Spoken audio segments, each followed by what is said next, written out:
Counting backwards for your favorite show. It's 5, 4, 3.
All right, everybody, if it's Tuesday, it can mean only one thing. It means it's time for you to join us for Comic Book School Live. Now, Comic Book School Live is your favorite show about the craft and business of making comics. Why is it your favorite show?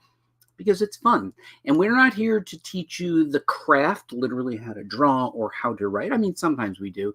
But for the most part, we like to talk about the craft and the business and what is happening so that you understand that culture and you can carve out a career for yourself making comics.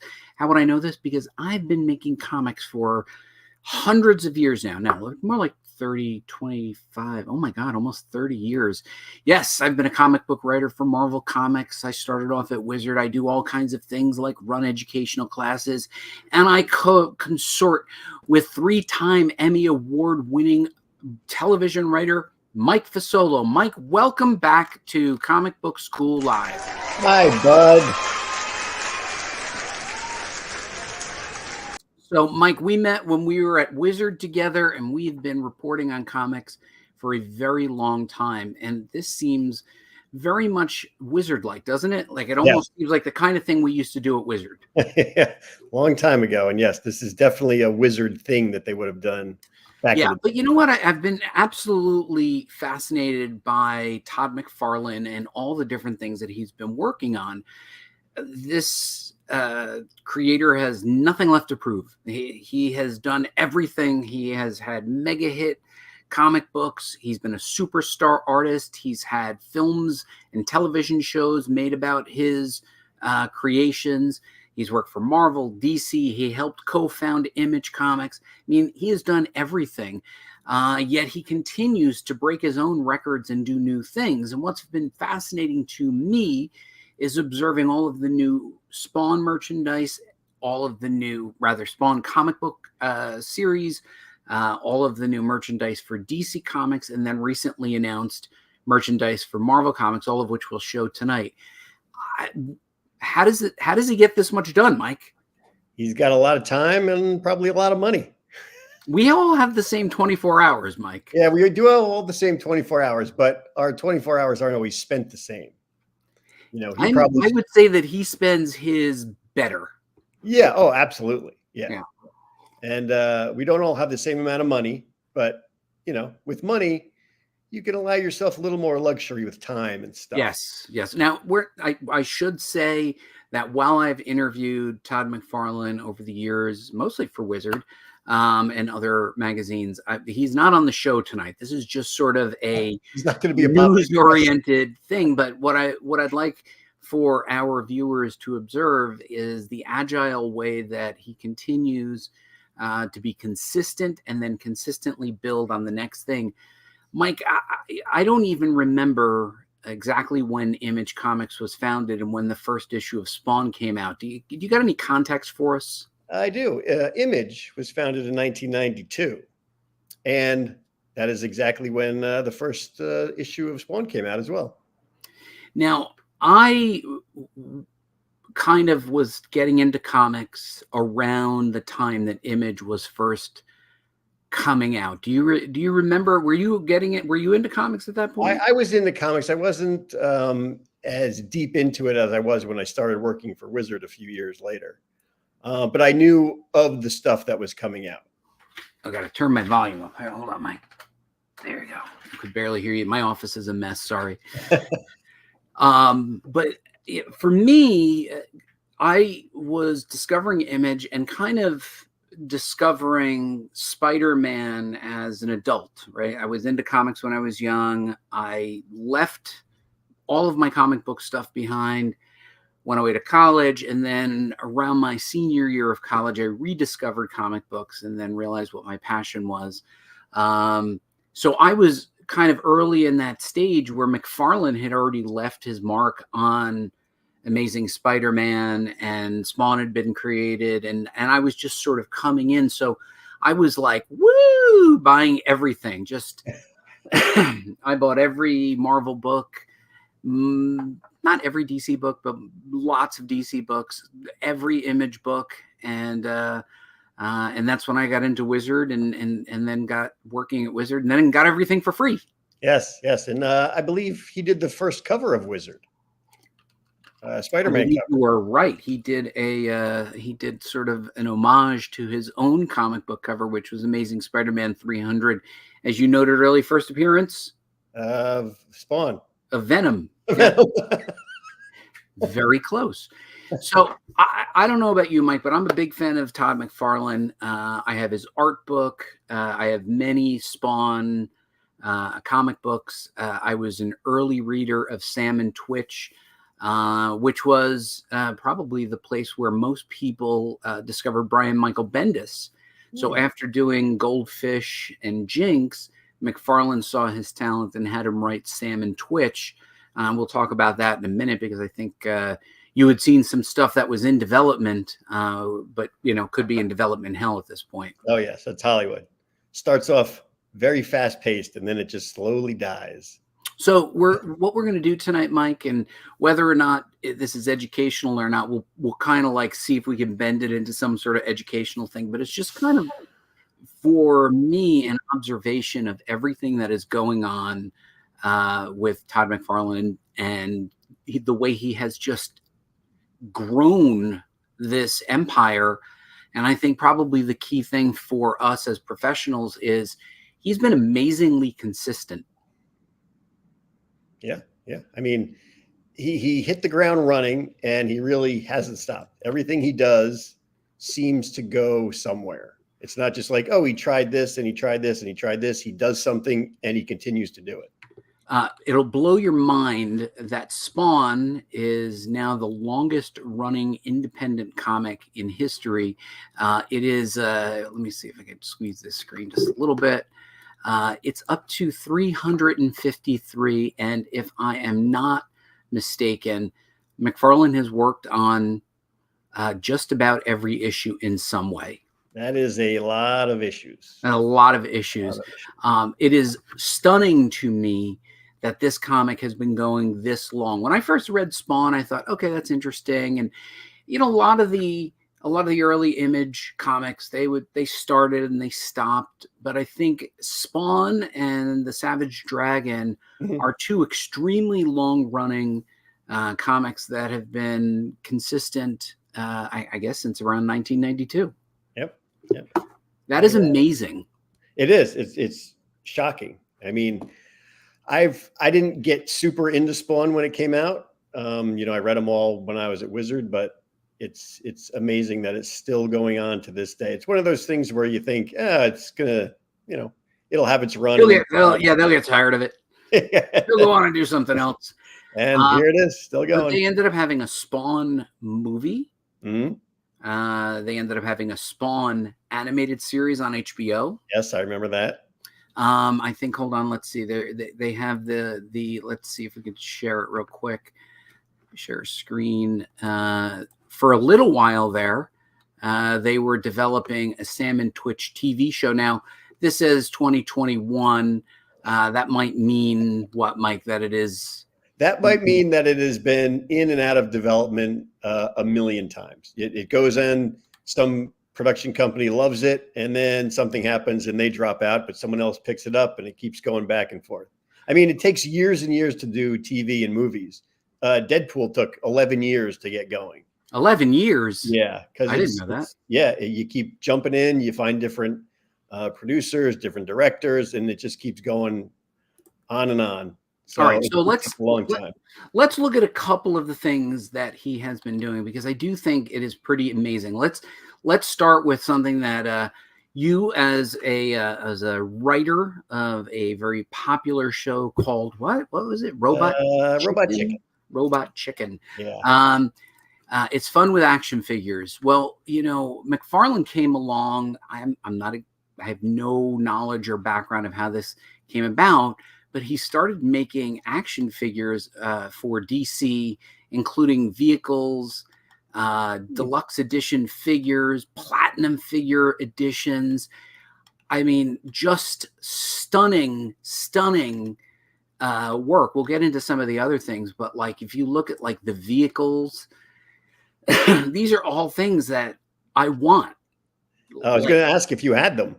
I have an unusual amount of McFarlane figures, but if the McFarlane people are paying attention, they will know that I still have plenty of room on my shelves for more McFarlane figures. If they have any extras. Look at these figures, man. Yeah. I mean, they look great. Yeah. And as such, I will also note, you can scroll down and you can see all the other cool stuff, but like, I love vehicles. Like, I'm a vehicles guy. Yeah. Like, that's my thing. So when I look at these, I'm like, oh my God, I want all of these vehicles. And then he just has a whole section on vehicles, which I just absolutely love. And you've seen my collection. Some people might say it's excessive. I would say that it's aspirational. Yes, but like it's just the beginning. Yeah, it's just the beginning. Like I love the original Batmobile. So this is already in my Amazon wish list. Now, do you know if he sculpted these, or did he just design them? Like, did he just draw them? Be like, I want them to look like this, or if he was actually have the faintest idea how he makes his toys. I would imagine that he probably employs great sculptors to do this kind of work. That's just what I would imagine. But he is an artist. I don't know what role he plays in the figures, but if you look, I mean, the work that he did here on DC is just stunning, and I want them all. But I'm also a Marvel Comics writer, and I'm a Marvel guy. And I was delighted, Mike, to find out that McFarlane will also be doing some Marvel figures as well. Oh, when are those coming out? Not fast enough. I have to tell you. So, by the way, what do you think of I can't look at you when I'm sharing the screen. What do you think of those figures? I think they look great. Those are ones that I would like on my shelf as well. So if DC ever says, "Hey, bud, we got some extra figures for you," just say send a pair. And two. Yeah, you can send one to me, and then you can keep. Like the time you went to the Skywalker Ranch and you brought me home a T-shirt. Exactly, that's what I do. That was pretty damn nice. All right, so I got into McFarlane through his Marvel work, and they're doing figures based on iconic covers. This is a Jim Lee cover, who I mean, just look at that. Look at that.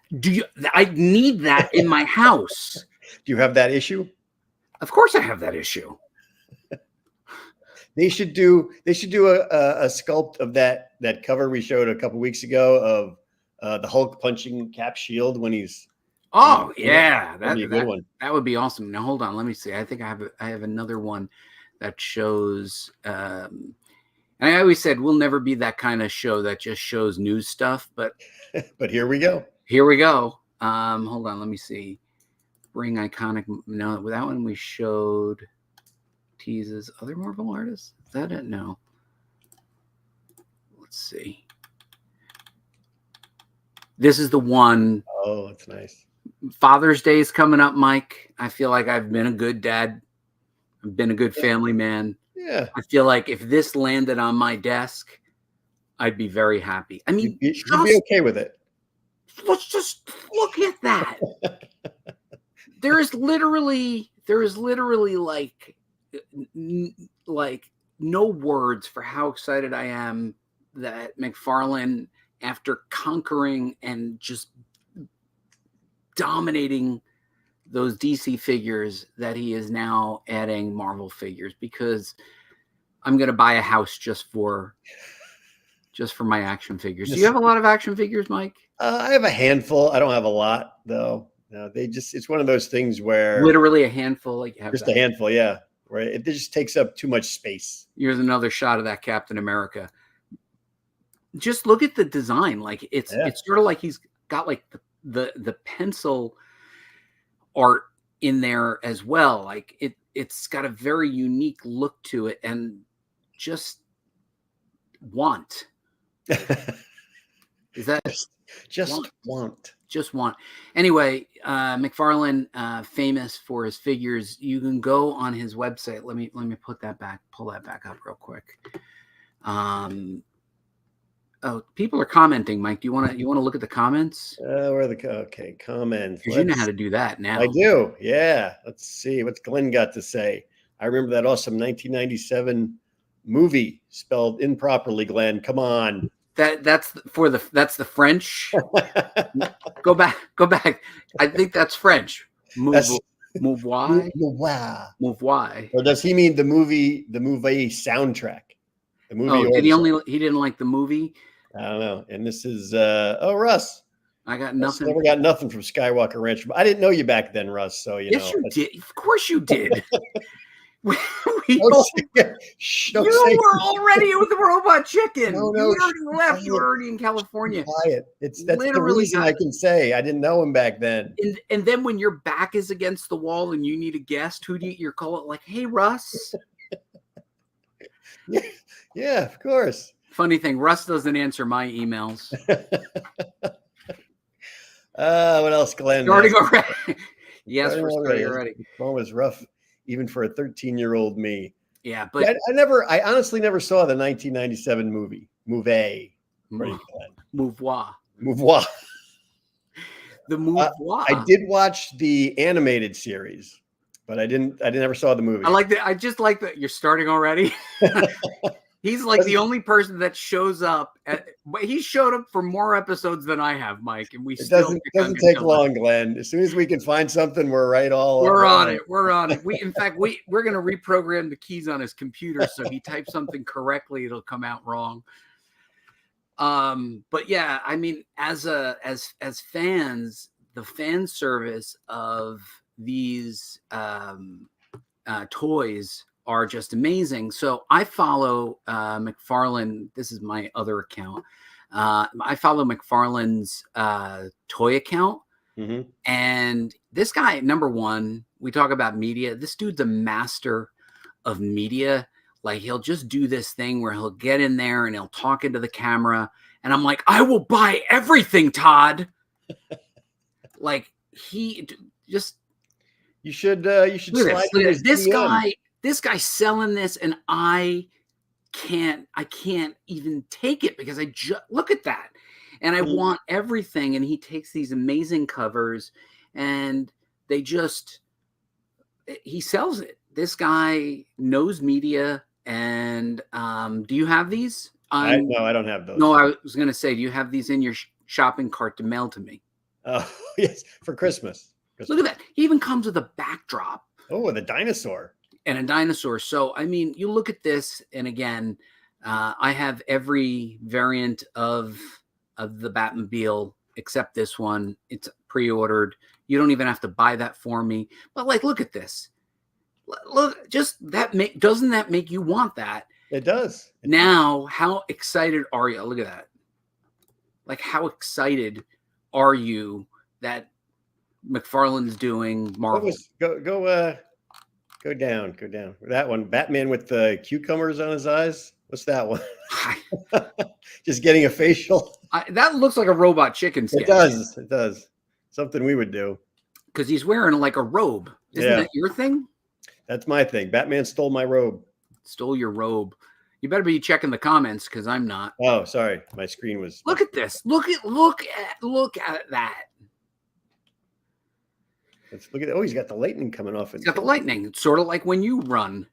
Oh yeah, absolutely. But you know, even his Spawn figures. I had the earliest Spawn figures like an idiot. I traded them, threw them out. What I didn't even save. I actually went through this purge not too long ago where I had purged a lot of action figures. You? Yeah. Why? I was running out of space. You should have just bought a different house or used your shed to get some more space. Yeah. So I love what he's done so far with. So I follow him on the Instagrams. You should slide into his DMs and be like, "Hey, if you got any extra figures you want to get rid of." Yeah, that won't be creepy at all. No. I'm sure. I'm sure nobody's ever done it. Can I just show you what I bought for myself, Mike? Absolutely. Now, you know, I'm a Mego guy, and I didn't have this one. Firestorm. And I bought it. Look at that hair. Nice. It's on my desk because anytime I get a new figure, the figure stays on the desk until I get my next figure. Nice. So this will show you where I am. Now, I don't save the packaging. I suppose certain people do, but I'm hoping I had heard rumor that Mego has Marvel licenses now. I don't know. And that we'll be getting some Mego Marvels. That would be kind of neat. Extra new Megos. I don't know. We should ask Russ Wooten if he knows anything about that. Yeah, Russ, do you know anything about that? Russ might be the inside guy. Maybe I'll get you a Skywalker Ranch shirt next time. Yeah. So we did talk about Spawn was up to Spawn 353. I will put in the show notes. You can read. There's free issues of Spawn that you can read online. They're well provided, and I have to tell you, they hold up. Really? Some people will say like, "Oh, this doesn't hold up." I got to tell you, from the day I read it, I was a Spawn fan, and I've never grown tired of it. I will randomly pick up an issue. It's 353 issues in. I have no idea what's going on, but there's just something about McFarlane's work that I've always loved. Oh, Russ does not know, but new Mego Marvel figures would be cool. I agree, right? I mean, we have the DCs. They've done a great job with them, but I am ready to have Marvel and DC battles. Yeah, then you could set up little fights on your shelves. Little fights on my shelf. So right there, if you click through, you can get you can read Spawn. I don't know how many issues are up there for free. But once again, I'm a Spawn fan, so I enjoy it. So I was pleased to find that McFarlane's been putting out other Spawn comics, and we'll show a few here.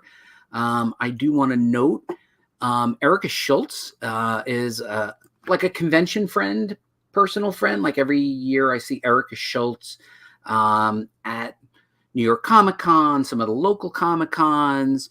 And from what I'm told, she is the first female writer of a Spawn comic book series. Well, congrats to Erica. Yeah, congrats to Erica. Erica does nice work. I have I can say I have read just about everything that she has written. She's done some crime stuff, but wowza, she did a great job with this. I think it's only up to the second issue.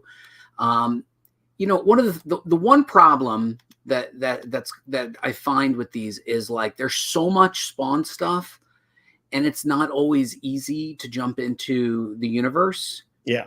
But there's Erica's name. We should have Erica on. I think she's local here in New Jersey. Yeah. Maybe we'll have her down to the comic book school studio. That would be awesome. But it looks like it has a sci-fi tinge to it. What do you think? Yeah, a little futuristic. Yeah. I like the coloring a lot. I like the effects that are going on. So it looks really good. So best of luck to Erica. So hopefully we'll have her come on. So, but that's not it, Mike. There's plenty more where that came from. Oh, hold on. Let me just real quick. King Spawn, Rat City. This way. Here's what I'm going to do, Mike. I'm going to put them right here in the chat so people can find them. We'll be a utility show, Mike. That's all we need to be.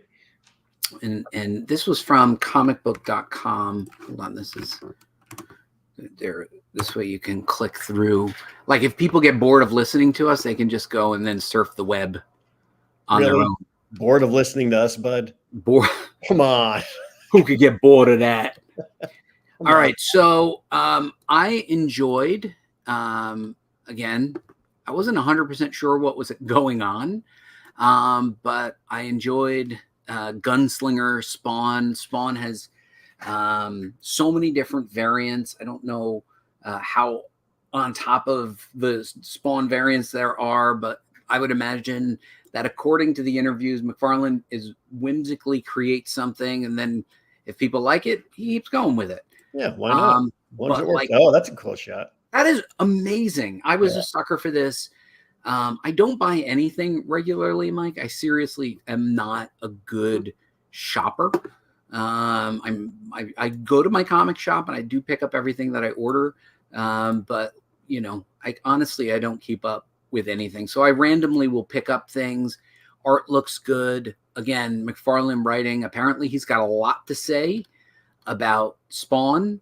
But yeah, heck of a cover. Karen Grant. Don't know who Karen Grant is, but kudos for an awesome cover. What do you think, Mike? I think that's great. Is that cover A or cover? I guess it's cover B. Looks like cover B, but who cares? Like, would you? Well, like, if you didn't even know what was going on, it looks interesting enough to just pick up, doesn't it? That is totally something that I would see sitting on the shelf and be like, okay, I'll pick this up to see what's going on. Yeah, it's honestly, to me, McFarlane always knew how to create a great cover, and that's why these are so easy for me to buy and waste a few bucks. And then I don't know what's going on because I don't go to the comic shop. I go to the comic shop once every 6 months, and then they're like, you have things to buy. So they hold it for comics me these days. Yes, my shop is extremely, extremely nice to me and very patient. The Joker's Child in Fair Lawn, New Jersey. I'll put a link in there. So that was Gunslinger. Spawn Scorched. Now, I thought this was a mini series. This is a monthly series. I don't know. Just it's a Spawn female with guns and chains. Other dude. This one didn't grab me quite as much. I was like, not 100% sure. It was up to 29. I'll be honest with you. This was not one that I bought. Don't know. See, I would have bought that other cover. Which one? You would have bought the girl? Yeah, that one. You're married. Ask your wife to dress up like that. Yeah. What do you think? She go for it? Oh yeah, absolutely, of course. Yeah. Pretty. She seems like a pretty nice lady. Your wife, who we cannot name, nor is she on any social media, right? No, she is nowhere to be found on the internets. Yeah. If they arrested her, they would be like, you don't have a footprint anywhere. Do you even have a driver's license or a social security card? But yeah, I didn't pick this one up. Would you have picked this one up? I would have picked it up. Maybe flip through it in the store just to see what it was about.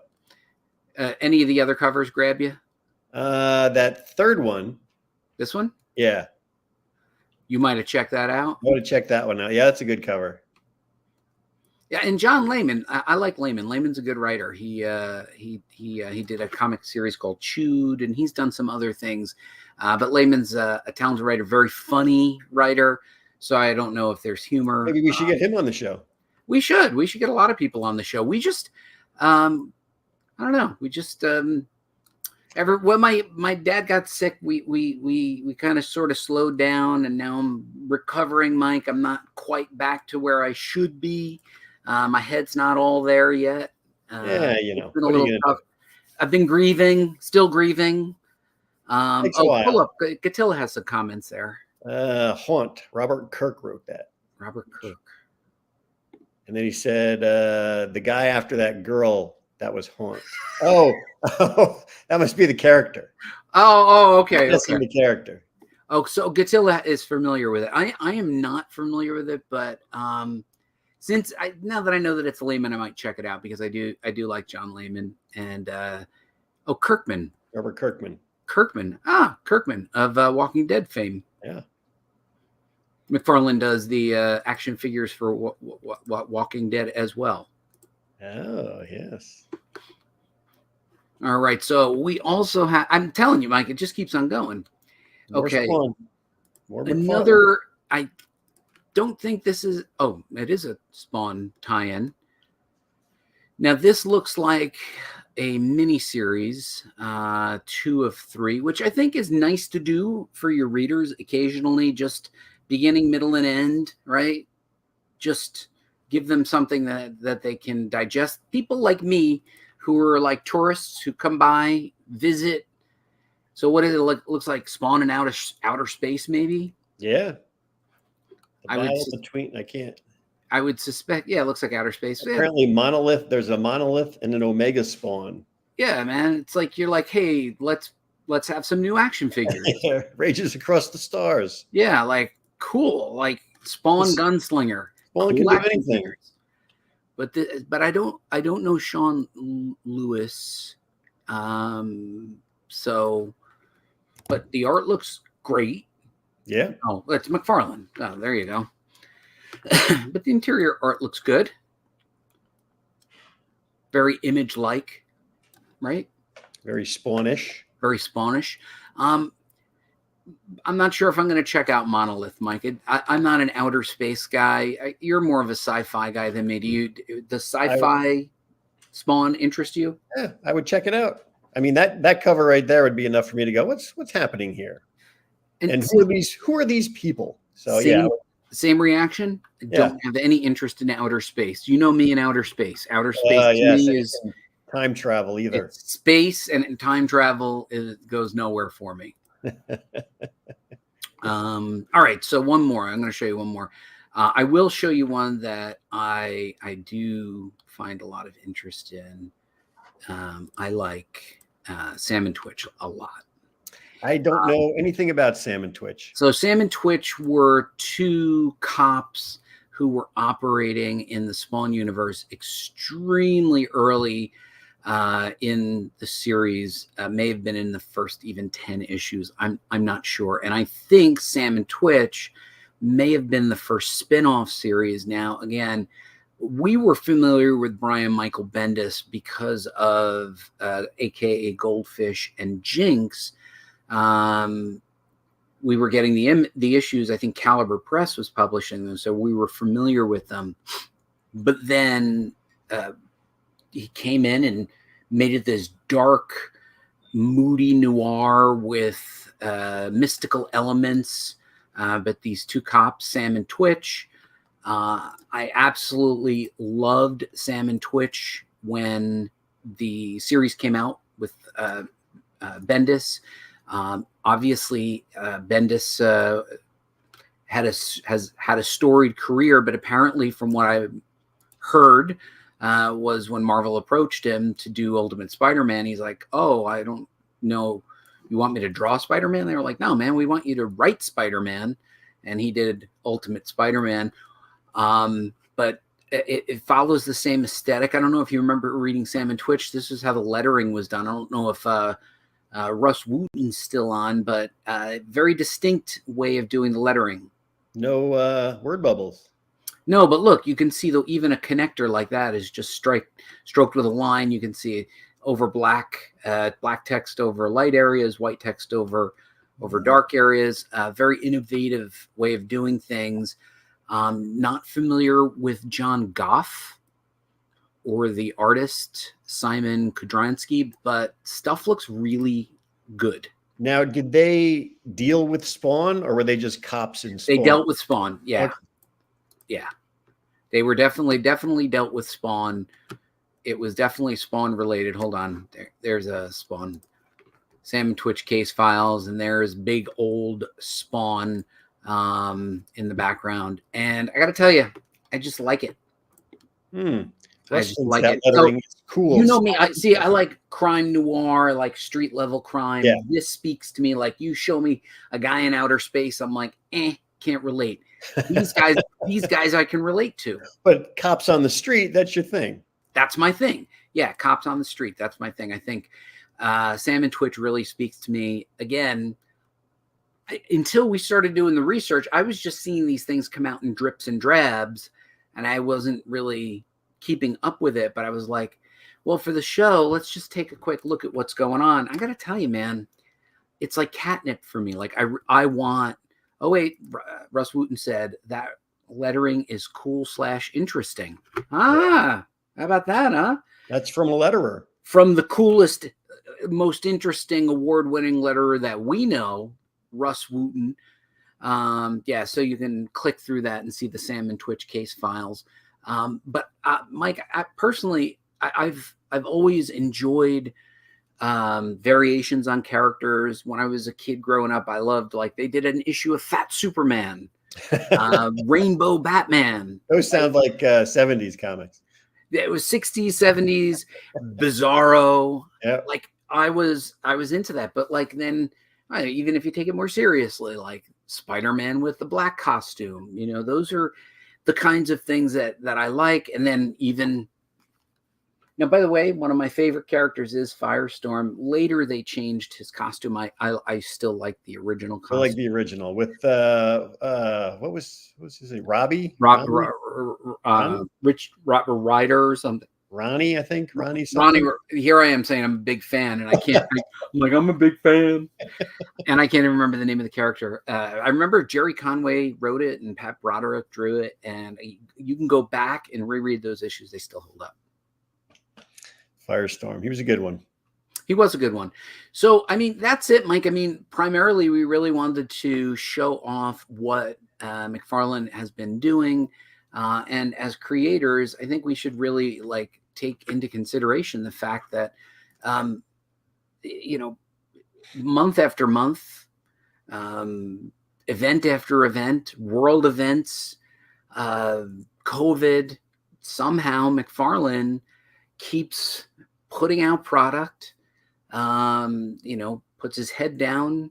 I don't know what his process is. I don't know how he does it, but what you can do is any given month, you can go into any comic book store that carries mainstream products, any toy store, any Target, any Walmart. I don't know if he's carried in Walmart. I'm assuming he's carried in Walmart, and find McFarlane products. Yeah. And I think it comes down to just amazing focus and consistency. That's what you got to have. You got to do it. You got to do the work to get the work done, bud. You got to do the work. That quote. I might put that on a shirt. Yeah. You could get Russ Wooten to letter that shirt for you. Yes, I could. All right. So, Mike, we are, as we had noted, we're going to be switching things up a little bit in this coming year. We'll have a few guests, but we're going to just be focusing on other topics that we find interesting. We're open to suggestions, but we'll probably ignore them. I mean, we do this show because we know that Gatilla will be here. We get random friends like Russ Wooten join us. And mainly we do this to have fun. But like, comment, and follow. We're not quite there yet, Mike. We're almost at 1,000 followers. That's what we need. That's our goal for June. June's next. June's. I know. So we got the end of the month. Let's get 1,000 subscribers by the end of June. All right. We'll see what we can do. But did you find this interesting, Mike? I did. I didn't know any of this. Like, I didn't know he was doing any of the Marvel toys, or even all the DC stuff he did. I mean, I knew he did some figures, but not all those that you showed. All right. Assuming you have $200 in your pocket, what are you going to buy? Oof. I like that Bane Batman one. That was a really good one. Yeah, that is pretty amazing. I'm going to say that I would get the Spider-Man and the Captain America statues. Like, those would have a spot on my close shelf. Maybe you should ask Russ Wooten if he will buy them for you. Or he would letter them for me. And then of the comics, I would have to say I would definitely get the Rat one because my friend Erica Schultz writes it. just to support Erica. I have read Gunslinger Spawn. It's fun. It's silly. I like it, but definitely I'm probably most looking forward to reading Sam and Twitch. Yeah, Sam and Twitch. Just from the few pages that I saw, I'd be like that could be a very interesting read. But I did like the Hellrider Spawn, the Gunslinger Spawn. Gunslinger Spawn just is like, it's like, let's make him an old West cowboy, and they were like, all right, old West Cowboys. I just imagine like McFarlane walking into an office and going, guys, I just saw a John Wayne movie. Make me a Spawn and make him like John Wayne in one of them Western movies. I don't even know how he talks. That's clearly not how I think that sounds about right. Listen to me, kid. He talks like an old style, like Perry White. Listen to me, kid. Yeah, I don't know how Todd McFarlane talks. I think he has a very distinct speech pattern, but I don't think I can do it. Todd McFarlane. Maybe if he came on the show and I listened to him, I could say, "What do you think of my Todd McFarlane?" And then all of a sudden he goes off. We should have him on the show. All right, Mike. Last thing I'm going to just show you. I did also buy this. This is a new Batmobile. I happened to get that at gold plated. Yeah. I buy any Batmobile. You know, if there's a Batmobile, I always buy it. Are you gonna resin that one? If I can get two of these, I will. If I can get a second, I will definitely resin it. Oh, what did Glenn Gatilla? Glenn said it's like Boston by way of Canada. McFarlane, wow.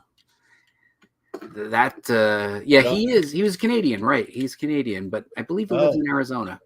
So anyway, Mike, anything new in your shelves? This is my new stuff. That and obviously since my dad passed away, I'm in retail therapy right now. Yes. I'm in retail therapy. Retail loves you. Retail therapy. I'm like, I'm so sad. I'm sad about losing my dad, but I'm smothering my sorrows in toys. I'm sure he would be very approving of that. Actually, he would be. He actually would have been like admiring the stuff. So, Mike, I admire you and I admire everybody who joins us. Thank you for going along for the ride, everybody. Right, Mike? We do this because we know that somebody somewhere might be entertained. Yep, and we can make fun of Glenn for his mistype. And you know what? New York Comic Con's coming up. We're going to get another annual photo of me and Glenn Gatilla. Glenn going, don't take a photo of me. Don't take a photo. Oh, you took a photo of me. And then he'll go, but just don't put it on the show. And I'll go, of course I'm going to put it on the show. So, you should have him sign it. Yeah. And if you remember the last one, like Glenn looked absolutely cringed because I was like, really, he's a big guy. He's a big guy. And I grabbed him and I could tell he didn't want to be hugged by me. He enjoyed that. But you know me, Mike. I'm touchy-feely. Touchy-feely. Lots of pictures. All right, pal. I will see you this coming Tuesday. And all of you, please click like, comment, and subscribe. And we will see you next week on Comic Book School Live. Good night, everybody. Good night.